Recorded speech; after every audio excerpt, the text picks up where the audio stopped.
السلام علیکم ورحمۃ اللہ وبرکاتہ۔ حضرت محمد مصطفیٰ صلی اللہ علیہ وآلہ وسلم د الله جل شانه ارشاد نقل کوي.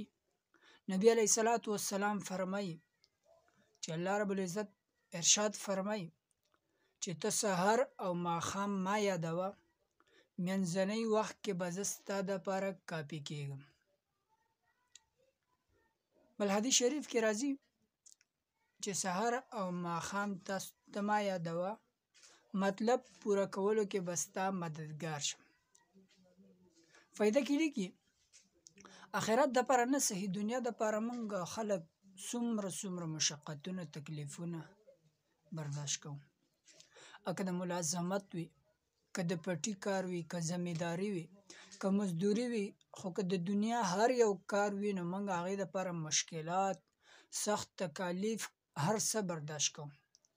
نو څه به مو وران شي که لږ ساعت ټیم مو د الله د ذکر دپاره ویستو او دغه سحر او ماښام لږ تسبیحات او د الله رب العزت ذکر کوو، نو موږ او تاسو ته به د آخرت ډېره زیاته فایده میلاو شي.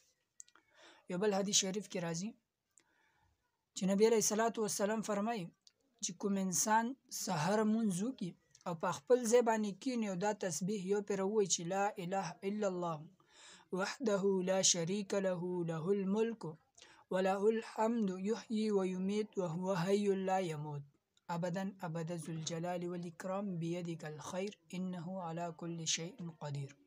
و الله رب العزت به دغه انسان دپاره 10 نیکۍ ولیکي، 10 به د ده ګناهونه معاف کړي او 10 به یې الله رب العزت په جنت کې د ده درجات بلند کړي.